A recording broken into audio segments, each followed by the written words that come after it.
right, guys, it is 9:01, and you know how I love to start these on time. I'm Lisa Brown.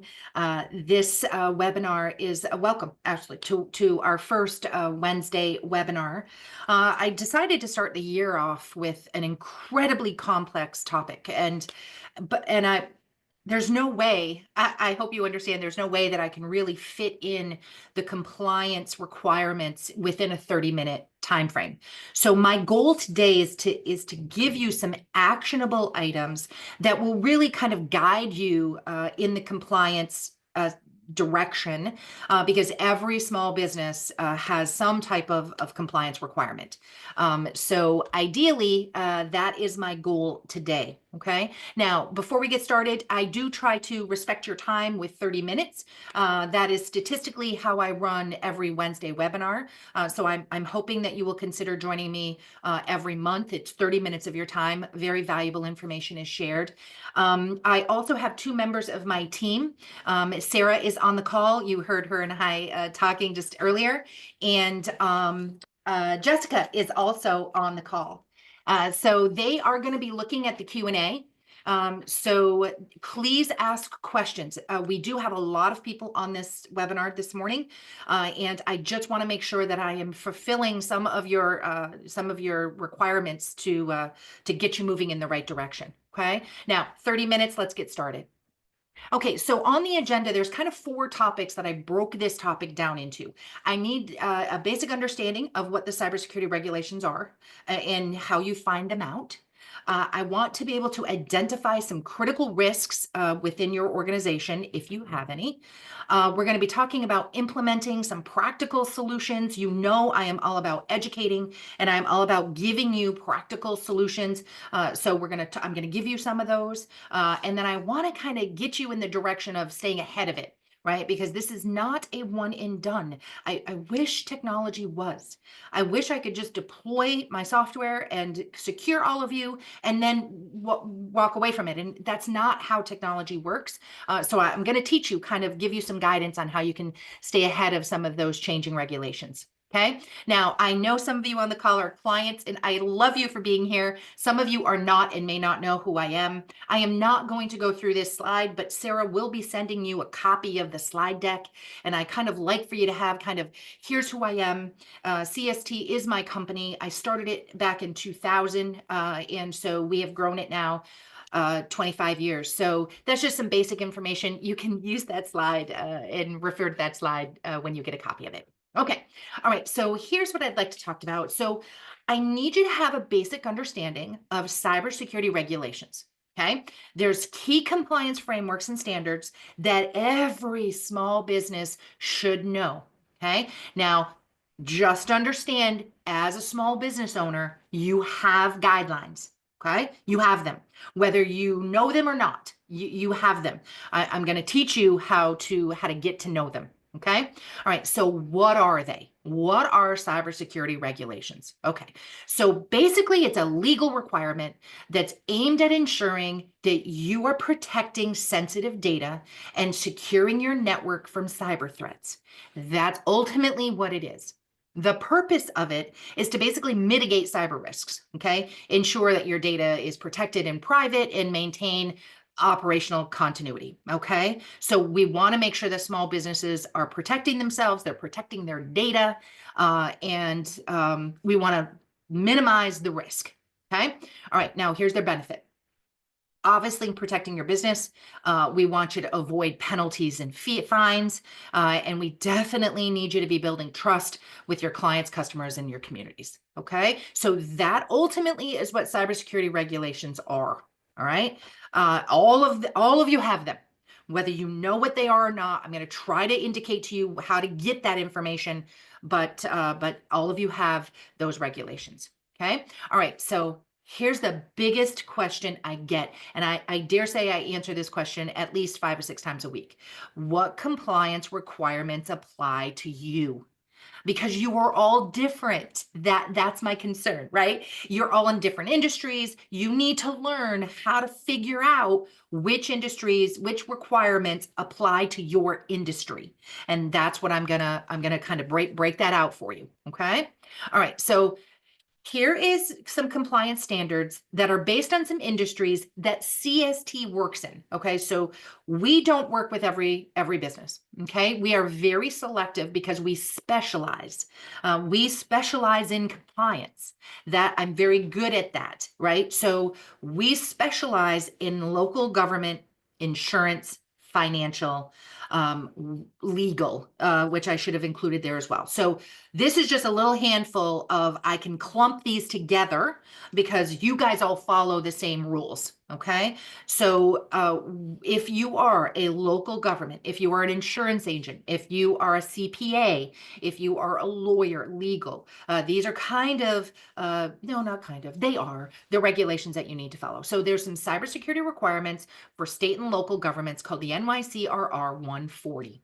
Okay. Now I can't dig it. I know those. I can't dig into them here because I don't have enough time to kind of break out what the overview of that is and what the requirements are. If you want me to sit with you and kind of break those laws down, I can. I can do that for you, okay? New York State Technology Law, Article 44. We've got the SHIELD Act. Now, I am specifically focusing on New York. However, each state has their own. So we work out of New York. We work all the way down the East Coast. I have clients in the Carolinas. I have clients in Florida. So they may be a little different based on their state, but ideally they have some form of what this is, which is why I felt I could clump them all together. Okay. There is local data breach notification laws, which basically indicates to you if you were to get breached, what are you legally responsible to do? There is for New York State, there's the DFS. It's Cybersecurity Regulation 23 NYCRR 500. I know that very well, that regulation, because many of you have to follow it. Okay. Compliance with New York State comptroller's requirements. And then there's some federal regulations like the Graham-Leachy-Bliley Act, right? That you have to follow. So here's some of what you need to do to protect your data, and you are held accountable for these requirements. You're held accountable. Okay. Now, if I look at the compliance standards continuation, we have just a summary. This is a summary. If I were to pick the top three, this is what they are. So we have the New York State cybersecurity requirements. That's that DFS 23 NYCRR 500. And basically it talks about a cybersecurity program, risk assessments, encryption. How are you managing encryption? And then your incident response, because you have to have one, and it should be a written incident response. So that in a nutshell is kind of what the 23 NYCRR requires. Okay. And that's a very broad interpretation of it. Okay. All right. Now we have the New York State Comptroller regulations, and basically it's financial data protection. It is the comptroller is anything on the financial side, right? And once again, they want a data breach response protocol. Okay. And then of course we've got the Graham-Leachy-Bliley, which is basically just your legal responsibility to protect your financial data. Okay. So that law is in place on the federal side. Okay. Now that is just for those industries. Now this is a snapshot of what is required. Okay. It's a snapshot. Now, if you are in healthcare, because we do have some healthcare clients, and I know that is part of our market. Well, obviously, we have a HIPAA. That is privacy and security rules. That's risk assessments, encryption, and audit controls. And once again, it's breach notification rules. Okay. We have HITECH Act, which supports EHR adoption, strengthens your breach reporting and enforcement. And then once again, we have the SHIELD Act and the NYCRR 140, which is specific to healthcare. Okay. And then, of course, there's some best practices, regular risk assessments and incident responses and third-party vendor management. Okay. Now, that is kind of healthcare. All right. Now, I've broken out those industries just because those industries are industries I'm familiar with. Okay. However, you need to know what compliance requirements your industry has. Okay. Because it is very industry specific. All right. So know the compliance for your industry. Okay. Now, here's some tips on that. Uh, if you talk to any association, if you are a member of an association, if you have peers, I want you to reach out to them first. Reach out to them first because you really want a basic understanding. All right. Now, here's what's great about technology. You can use AI. So if you are curious about what compliance standards you have to meet and your industry, in the insurance industry, in the legal industry, in the sales, right? If you're just retail, if you're a retail shop and you just sell widgets, you can use AI to kind of spit out what those compliance requirements are. Okay, so don't hesitate to use AI to figure that out. Okay, you can go to Chat GPT and it's free of charge, and you just type in what you want the results to be. Okay. Now, that's a whole other webinar I'm going to be doing on AI, but that will at least give you a good start. Okay. You can always call me, right? This is not a sales webinar. I'm not selling anything, but you can always reach out to me and I'll give you guidance. Okay. All right. Now, here's how we want you to identify critical risks. Okay. And I need you to learn how to assess your own organization's unique cybersecurity needs and vulnerabilities. Now, you are all unique in the fact of you all track data differently. You all track employees differently. You handle content and information differently. So you're all unique, and you need to be able to identify where you could potentially be at risk. Okay, so that I'm trying to just give you some thought with how do I identify the risk. Okay, all right. So critical cybersecurity risks are basically potential threats that, if they are exploited, they could lead to a significant financial, reputational, or operational damage. Okay, that's ultimately what cybersecurity risk is. Okay, and identifying these risks is essential for protecting your information. Okay, so we've got to be able to figure out if at any point somebody could gain access to your data and how they would do that, and then we patch that hole. Okay, all right. So what are the critical cybersecurity risks? So there's external threats, right? So that's a cyber attack, like a ransomware or a phishing or a denial of service, a DOS attack. Hackers are basically exploiting those vulnerabilities in third-party systems and software. Okay, so those are external. Those are people trying to get at you. Okay, then there's internal threats. And I know people don't like to talk about it because you believe that an employee or a contractor or a vendor is never going to intentionally or unintentionally compromise security. However, it is still something you have to look at, right? You got to be able to determine if an inside attack or threat was to happen, how can we mitigate that risk, right? How can we lower the risk of that happening? Lack of employee training leading to inadvertent data breaches and phishing attacks is common. It's more common than I would like to admit, which is why I'm all about education. And I'm all about, you got to talk to your staff, you got to talk to your employees. Data breaches and loss of sensitive data. So risk associated with data leakage, unauthorized access, or unintentional sharing of personal or financial information. I want to believe, how about this? I want to believe that nobody's going to intentionally put your company at risk, right? It's not intentional. It's very unintentional. It's by accident. They don't even realize, right? They click a link in an email or they get a phone call that just seems very real, and it's a company that you're used to working with, right? And your employees are sharing information they shouldn't be, right? So it's normally very innocent, but it's still pretty serious. Okay. So, and then non-compliance risks, which basically is failing to meet the cybersecurity compliance regulations. Okay. And that can lead to penalties and damage to your reputation and potentially close your business. Okay.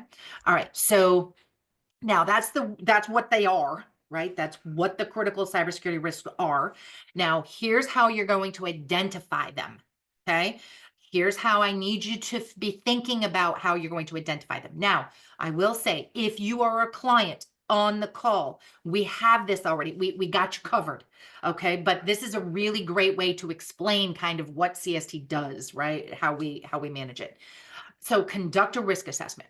Okay. Now, a risk assessment is a penetration test. They're the same kind of same words. All right. A risk assessment is basically us evaluating your current network in its stage. We use a third-party vendor because I can't grade my own work, even though I think it's amazing. I can't grade my own work. So we have contracted with a third-party vendor who gives us an honest assessment of exactly what's happening in our networks so that we can block any holes that we could potentially have out there for a hacker to gain access. Okay. Now we test our firewalls, we test our Microsoft accounts, we test the email, we test all access, who has access, who doesn't have access. It's a very intense kind of risk assessment. Okay. Now I offer risk assessments to you. You're at the end of this, we're going to give you a link that you'll be able to go to if you would like one of those risk assessments. I only get a couple a month that I can offer up to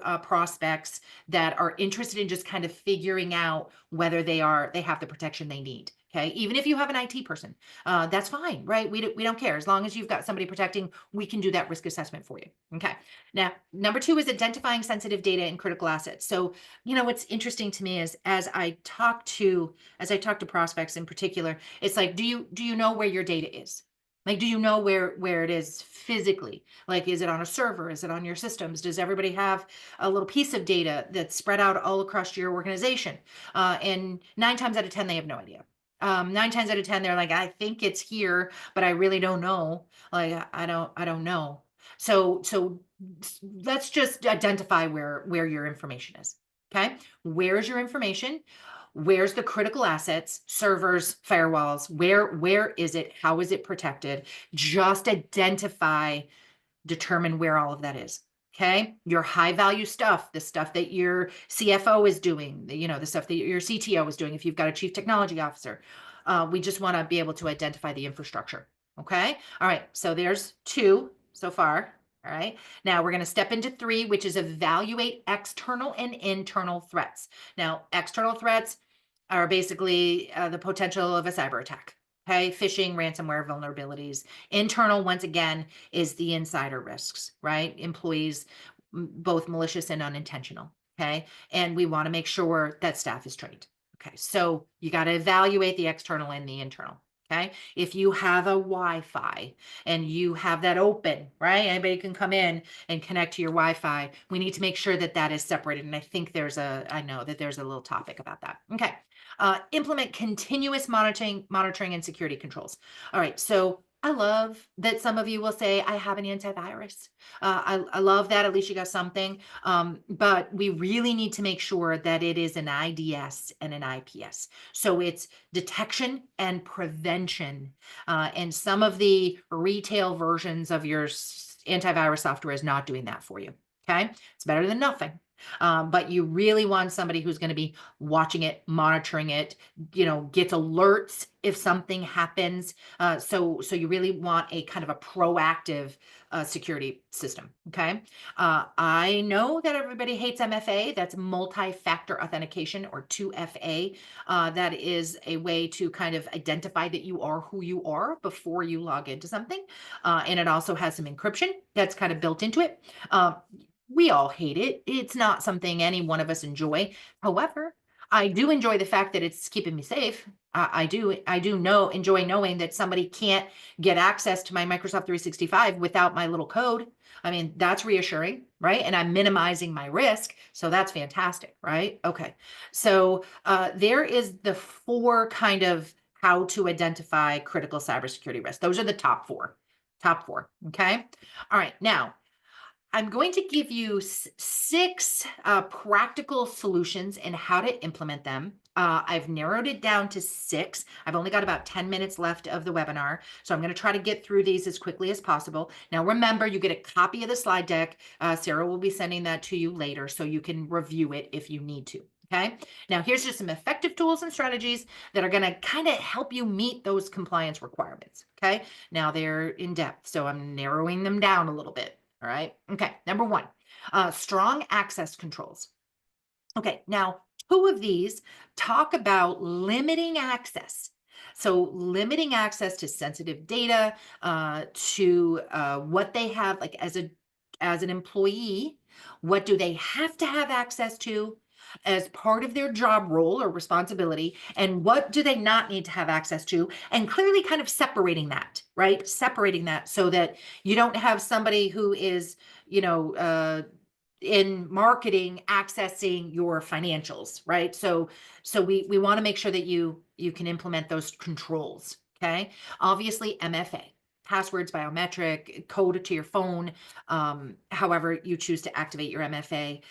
We want to make sure that you're, number one, implementing some strong access controls. Okay. That'll narrow down your risk. That's what we're trying to do. We're trying to narrow risk. So number two is regular software updates and patch management. Okay, now if you are a client or you have an MSP, a managed service provider like CST, this should be happening for you automatically. Okay, so we do this for you. However, if you can't afford an MSP, if you can't afford to have somebody that protects your units for you, or maybe you have somebody in-house that's good at it, we just want to make sure that this is automated. I just had a conversation with a prospect last week, and I said, do you have something in place? And their IT guy was on the call, which was fantastic. I love that. I love talking to him. And he said, look, I can't do it anymore. It's so overwhelming that I can't, they've got 20 something units. He can't go to each unit and make sure every week, every day that those patches and scans are happening. So he's like, I peace out. I can't do that part of it. I need CST to do that part of it because he can't, it's too time consuming, right? So just regular software updates and patch management is super important. It's how you stay safe.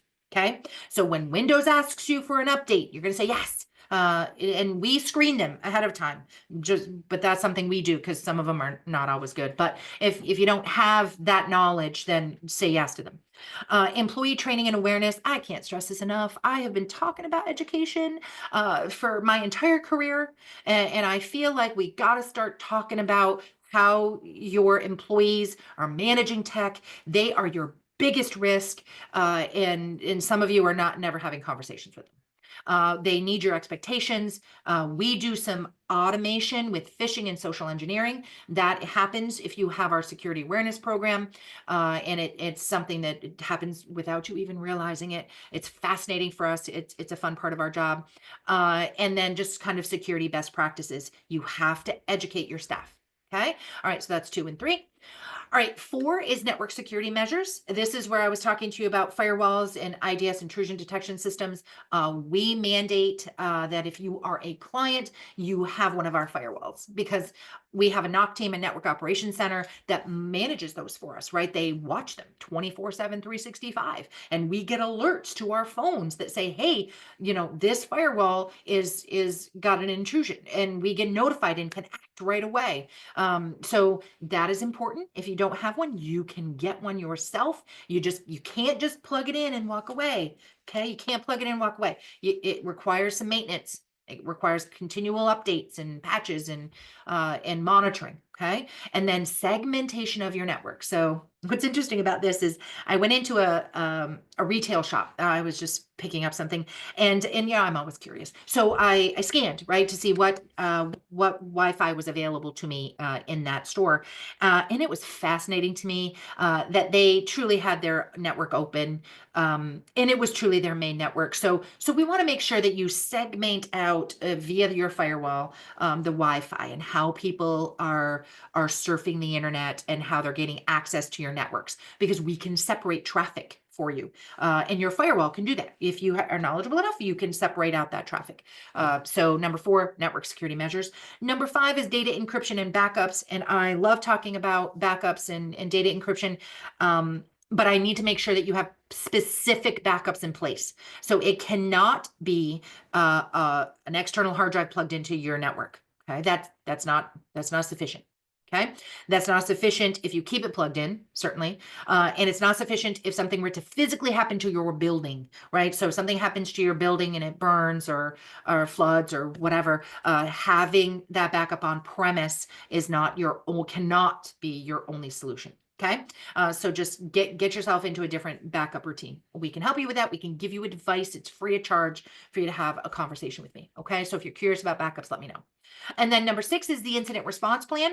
I am working with that's my goal in 2025, is that I am working with my clients currently so that they can develop a response plan, a written plan that says, look, if something disastrous happens, this is how we are going to clearly take action to make sure that we stay live. We work with local government.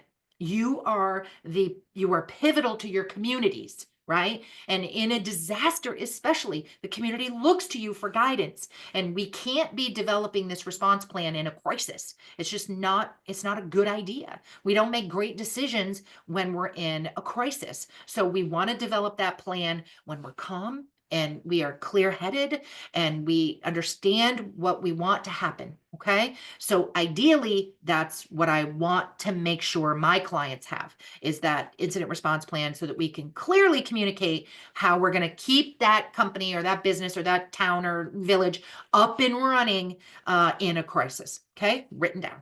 All right. Now, last on my list is, how do we stay ahead of it?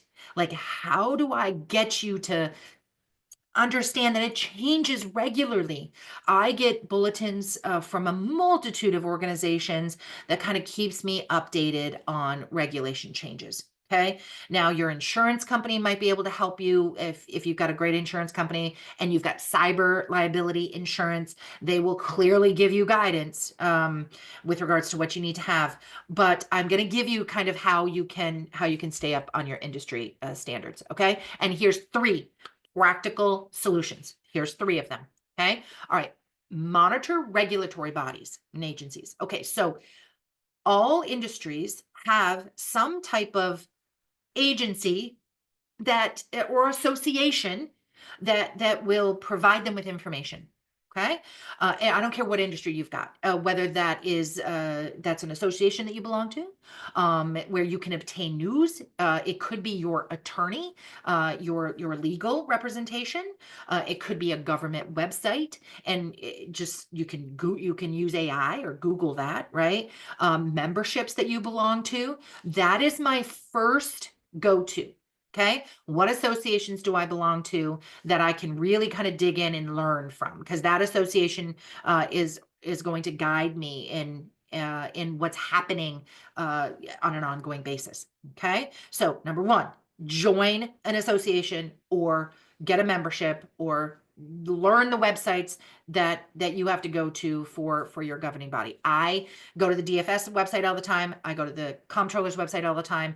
My company is a member of the New York Association of Towns, so I can go to them and say, hey, have you heard? Right? Is there anything happening? So join the associations. Number 2, engage in a compliance consultant or IT expert who specializes in your industry. All right. Now, I just had a conversation this morning because we have a prospect that truly is very regulated, and their current IT guy is just truly not specialized enough in their industry to understand all that has to happen. So I put that in there with regards to specializes in your industry. I don't take everybody. I've already told you that. We are not you can fog a mirror and we'll take you as a client. That's not who we are as anymore. We are very specific. We kind of like to help those industries that are compliance driven because I understand them and I understand how I can evolve you and help you grow, which is what your IT company should be doing. Okay. All right. So engage an expert. Now, it could be a lawyer. It could be one of those government agencies that you want to talk to. So just find that person that you trust. Find a person you trust. Okay. And then regular employee training on compliance and expectations. So please talk to your staff. Talk to your employees. They have to understand what your expectations are in order for compliance to work. I can't implement compliance. I can't implement rules and regulations if I never communicate it to them. Okay. So you got to keep the communication open with regards to employee training. Okay. I truly will implement security awareness. That's a back end kind of phishing simulation. But having conversations as the business owner and the decision maker in your organization, you gotta talk to them regularly and you gotta document it. Okay. I need you writing it down. All right. I know that was a lot. I think I am on track. The last slide obviously talks about how much I appreciate you. If you are a client, this does not apply to you, but the risk assessments are available to any of you who feel like you want to know if there's any gaps in your current technology. We can offer that to you. Sarah is on the call. There's a website that you can go to if you want to sign up for that. It is no obligation. I do not sell anything. It is just me sharing information with you with regards to, hey, here's some holes. If you have an IT person or an IT company, we share that with them and they fix it. Okay. All right. So Sarah, I know you're on the call. Has there been any questions? We don't have any questions at this time. Okay, beautiful. All right. If you are on the call or if you've registered for the call, you will get a copy of the slide deck. That does take us a day or so to get to you, so please have some patience. I thank you and appreciate you very much. All right, guys. Thanks. Bye.